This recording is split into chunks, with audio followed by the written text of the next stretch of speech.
Hi there, I'm Jim. And I'm Dana. Let's talk teaching.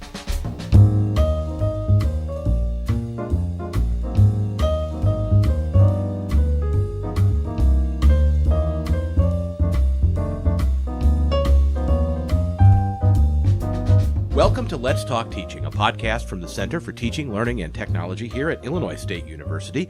I'm Jim G. Joining me once again, Dana Karraker. Hi, Dana. Hello.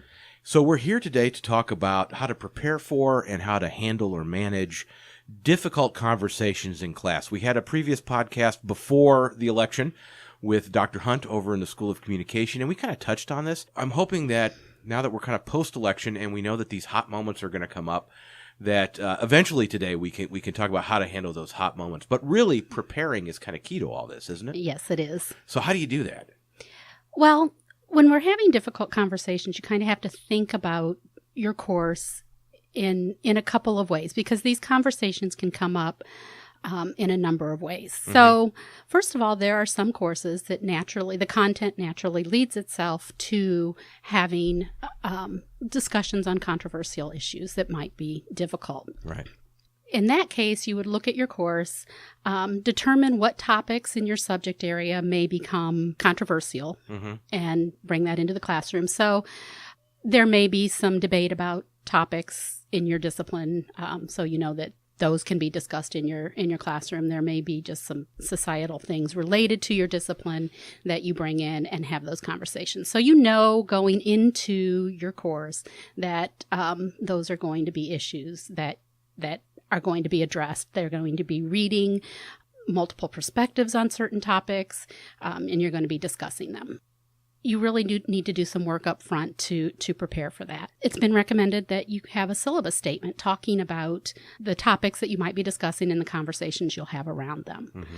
Difficult conversations may also come up when something happens in the world around you that relates to the content that you are talking about in class. You know, I work with pre-service teachers. Mm-hmm. There's always something that comes up which isn't directly related to my course content, but certainly is appropriate to talk about when it comes up. So an example of that, there was a viral video, a school resource officer and how he handled a situation with an African-American student. And that was one of those moments when it wasn't directly related to what we were supposed to be doing that day in class or what we were doing, but it was related to our work together as teachers, so it was important to bring it up. So I brought mm-hmm. that in there. So that was a difficult conversation that we had to have. And let me ask you, did you watch the video in class? Mm-hmm. Yeah. And what did you say before you watched the video to kind of set that up? We had a conversation about it, and we set up classroom norms, which I will describe to you, cool. for you anyway, because you're going to want to do that no matter what. Yeah.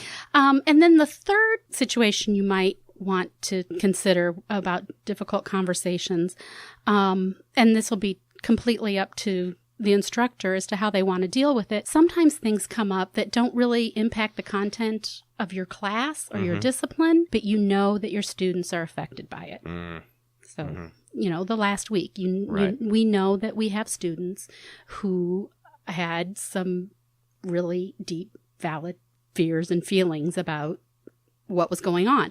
So as the instructor, you have to decide, am I going to handle that in my classroom? And of course, that's up to the individual.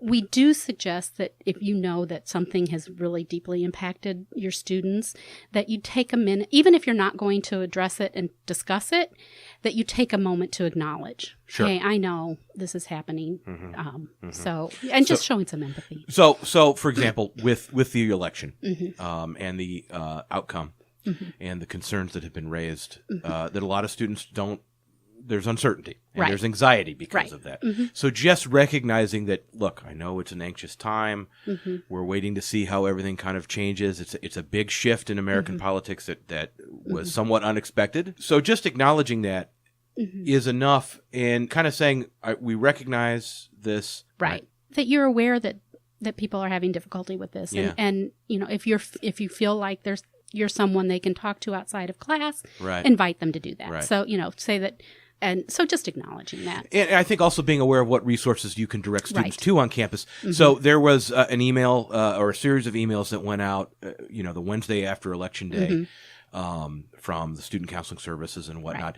Right. And we'll link to some of their services on our show page if you missed that or if you need a refresher, because I think that we shouldn't assume also that students are just going to, a week later, everything's fine again. So anyway, when you know these conversations are going to happen in your classroom, if you at all possibly can, rearrange your room to have your difficult conversations so that you are in a circle. Yes, Dr. Hunt talked about that. Oh, when did we, he? Yeah, Oh, okay. we kind of got into that, but no, it's good to reinforce that. And our classrooms are not. Sometimes it's hard to do that, but it's worth it. I think. Yeah. So somehow do it so that they can see each other's faces. Yeah. That's huge. In a circle, or that more of a circle-like configuration, nobody's really in the position of power. So even as the course instructor, putting yourself in the circle sends the message that everybody's voice is equal. All voices are valued. Instructors need to keep in mind and also make very clear to their students when these difficult conversations are happening, some people may respond with very strong emotions. And it is perfectly okay to get up and leave the room, take care of yourself, and then come back when you're ready. The other thing that I would suggest is if you use name cards in your classroom, have people put them out, particularly if you know that they don't know each other's names yet. There's something about using a person's name in a conversation that it puts a more humane feel to it. So I have been surprised even recently.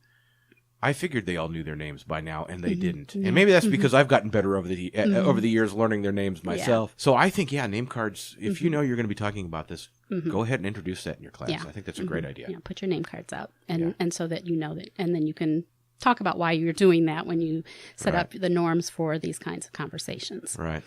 Within your class, so we know that our students are here to learn, to gain knowledge and particular skills, but these conversations can also help them develop those life skills that they need in order to interact and get along with each other. Setting up these spaces to have conversations like this really is developing those lifelong learning types of skills. So you want to offer opportunity to do some teaching on how to have these conversations. That can be even giving them some stems. There's a process called accountable talk where when you're having conversations with somebody, you use phrases like, can you please clarify what you mean when you say? Okay. Would you please share the evidence that you use to make this claim? I agree with, I disagree with. That shows that you've heard and you're trying to understand. And you can say things like, compare your evidence with this source. So it just makes a more pleasant conversation. And when I talk about some rules that you might have in place for your conversations, you can see that these kinds of stems structure the conversation in ways that people are trying to understand each other. They're trying to understand each other, and it sounds to me like that's a great tool to make sure that when people are making claims, that they're actually backing them up with real facts. We're making these outrageous claims now. I mean, there were in the lead up to the election, there were some really stupid arguments that were being made, and you have to be able to talk critically about those without saying you're a stupid person for making that argument. Right. And so that's a real challenge. So I think those little phrases that you can use to we talked before we went on with this. Handle the situation, manage the system, facilitate the conversation, whatever word you want to use, leading the conversation amongst your students without imposing your own. Right. So you can challenge them to think critically about it without threatening them. Yeah, and that's what we want to do. We want to be critical consumers of information and be able to construct a clear argument. So when there's a lot of emotion. And there's a lot of passion sometimes behind these topics. Right. Yeah. Right. So that's one thing that you want to do. So you might have to do a little bit of upfront teaching on that, or give some resources, or kind of include that in your conversation about how we're going to talk with each other. So when you're setting the ground rules, you want to have your classroom environment be a place where everybody can contribute. Some of the things that you really want to do is just have your students think about and commit to learning from each other. That's what they're there for. You also want to assure them of confidentiality and have them consider that. That's a difficult one because that's almost impossible to to monitor and enforce, but just come to an agreement that you will do this in the interest of learning. And then you've heard our phrase, start where you are. Yeah. But that's a good thing to kind of put out there in front of your class and say, okay, we understand that different people are in different places within their understandings of particular issues. We need to understand that we're going to start where we are, but we're not going to stay there. Right. You know, some people, whether they've been in other classes or their life experiences, have helped them shape and understand particular issues in one way, whereas you may have someone sitting right next to them in the class who's never even heard of or considered some of the things that you're going to be bringing up. Let me give you a scenario. Tonight, as we record this, Tuesday after the election, I am teaching my first course post-election. Me too. Yeah. So we're both going to go in. Now, you have probably laid the groundwork a little bit more than I have, or I've done it differently because I'm teaching a communication class, which is normally something where, you know, we talk about these sort of issues a lot, but it's a performance class. So we were really talking about, you know, how do you do a talk show interview and stuff like that. I had them go out last week and do a performance related to the election. We're going to listen to them in class, and undoubtedly we're going to swing into the underlying issue in the context. What would you suggest? So now we're talking about managing potential hot moments that just come up. What would you, I mean, specifically, I'm asking you, what would you suggest I say to them to start off to frame the conversation, knowing that we haven't spent the whole semester laying down ground rules for this particular sort of thing? We'll start with your ground rules. Yeah. So with what we have talked about. Right. Yeah. And then, so, you know, talk about specific ways that they're going to interact with each other as they're talking about this content. So some of the other things that we suggest is sit with your discomfort. In this book, Teaching for Diversity for Social Justice, they talk about the idea of learning edges. Okay. And that in order to truly learn something, you have to push yourself into this zone of discomfort. And so that's the learning edge. Now, if you're way too uncomfortable and you go over that learning edge, no learning's going to happen. Okay. But if you sit in your comfort zone, no learning's going to happen either. So we talk about that idea of discomfort, that you may feel uncomfortable in this conversation, and that's okay, but you need to examine your discomfort and kind of figure out why that's like that and come to some idea of how you're going to resolve that. You need to assume best intentions, that you are in this learning community and you are there to learn together. So start with that, assuming best intentions of everyone in your class. So then you have to think about how you're going to interact with each other. And we have this, a couple of different phrases. I've heard people use step up, step back, or share the air. So step up and say something, but watch yourself and see, you know, are you dominating the conversation? If so, then you step back and let someone else step up. And that's the same idea with the share the air. You know, pay attention to, you know, how much you're talking and how much others are not, and then invite all those in. So individuals in the classroom need to do that for themselves, but the instructor needs to kind of monitor that as well. But that would, again, be something that you say to the students before the conversation begins. Here's you know, okay, that makes sense. Yeah. So that's something that they need. And it's really nice when they can come up with these themselves. Well, the class needs to come up with them themselves. Right. You need to come to some agreement as to how you're going to work together. And I think our students have had some experience with this, so I don't think they'll be surprised when you're working with people who have been here for a while. They may even come up with the words step up, step back. Yeah. Okay. So you might hear those phrases. And then seek to understand, not to be understood. So you're really trying to hear somebody else's story and viewpoint. So make an effort to do that. Challenge the idea and not the person. So that's kind of related to the idea of calling in, not calling out, is another phrase you might hear too. Even if you're assuming best intentions, it doesn't mean that you shouldn't engage if someone has said something hurtful or offensive. So instead of calling them out and saying, hey, you are whatever, use some compassion. Sometimes you might say, hey, can we have a conversation about this in private? Or, just make that, say, I use those stems. I heard you say this. And then I'm going to give you in the hot moments a way to handle some of those kinds of things. And then, of course, we're going to listen respectfully and engage in some reflection. Why do I feel this way? How have I come to this place where this is my understanding of a particular place? So encourage them to do that. And then don't expect closure. Right. And that's the instructor and the students. And that's the hardest thing, I think, for me, and I think for a lot of people. I really do believe we view the world from a narrative perspective, and we like a beginning, middle, and end. When we tell ourselves the stories, how did my day go? What are we talking about? However you break it up, and not having an end. Not all, okay, do we all agree? Okay, let's move on.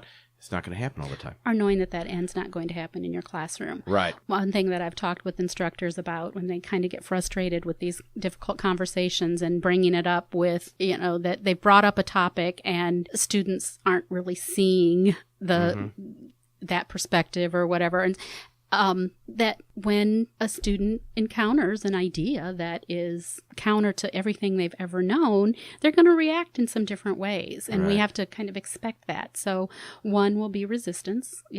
No, you're totally wrong. Anger, they can respond in any of a number of ways when it doesn't sit well with them, when they feel uncomfortable, when something that they've thought they've always known has been challenged. Know that can happen as the instructor, and know that you may not change that in your class. You've planted the seed. Right. So, this is the first time they've heard about it. They're thinking about it, and they're going to have other encounters with the idea before they come to some kind of conclusion. And Be okay with that. Yeah, and I think that's very practical advice when we're talking about this post-election thing that we're going through now. This post-election conversation we're going to have is going to go on for quite a long time, and I can see students getting, we've talked about it enough. Yeah. Move on. Realizing that this is going to be a long haul. Right. Yeah. And these conversations will continue. Yeah. And we'll continue to learn from each other from them. Right. So managing the hot moments. So I think it's important because I think a lot of people who may be listening to this have either by this point already had this happen or are afraid it's going to happen, that they did not do a lot of the groundwork at the beginning of the semester or through the semester, and now all of a sudden, poof, here we are. It is. So when all of a sudden the conversation in class takes a sharp 90-degree turn, I won't say right or left, but a sharp 90-degree turn, how do you manage those hot moments when they kind of flash up? One easy little mnemonic device that you can remember is open the front door. So when you open the front door, you first observe and you give concrete, factual information about what just happened in your class. So I noticed, or I heard, or, and use those I messages when you throw you into it. That puts a whole different spin on it. So I'm hearing the voices becoming raised, whatever's happening where that hot moment has suddenly come into your classroom. So so that's the observe part, and give that concrete, factual observation of the situation. And then T is for think. So where you can give another I message. I think this might have happened, or, this is what happened in this situation. So, and you're commenting specifically on what was said in class. Right. That factual, it happened. We're dealing with it right here, right now. Right. So that's the think part. So I think this happened. And I see that, some people are very uncomfortable with this happening. So, or I feel uncomfortable. I feel uncomfortable moving forward with this conversation until we've had some time to explore this. And then a desire. So I hope that as a classroom community, we can do whatever it is that you desire.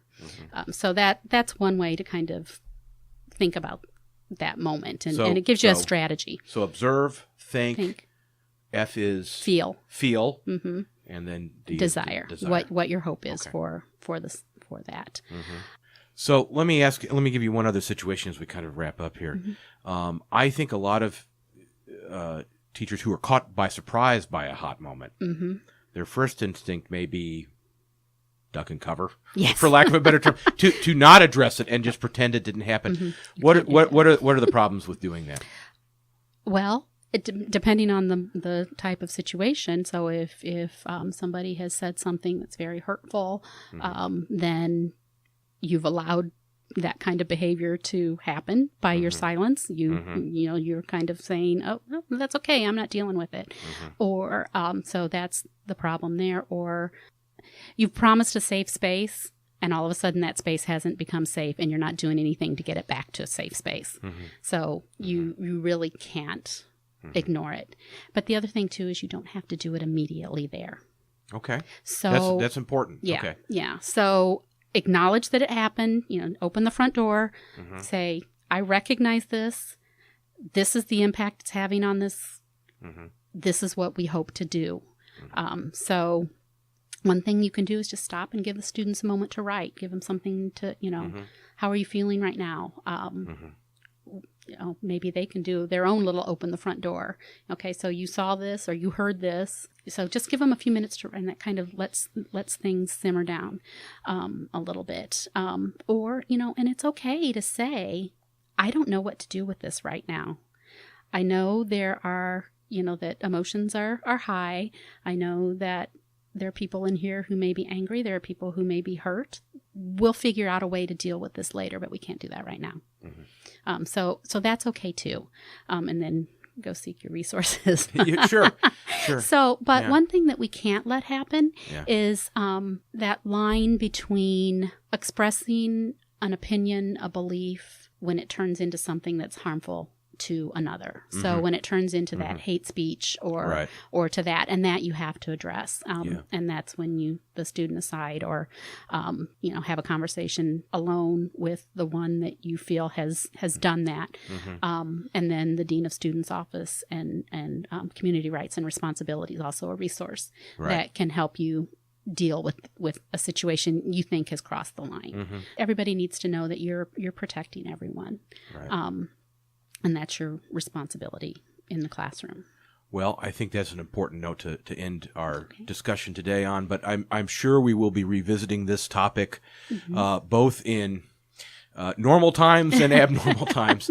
Are there normal times? Well, and that might be one of the other lessons we can take from this, that students are always going to, there are always going to be these pressure points. There are always going to be these topics that are controversial, that students are passionate about and they have anxiety about. And as teachers, we are in the best position in some ways to help them work through that. So, right. Dana, thank you so much. Well, thank you.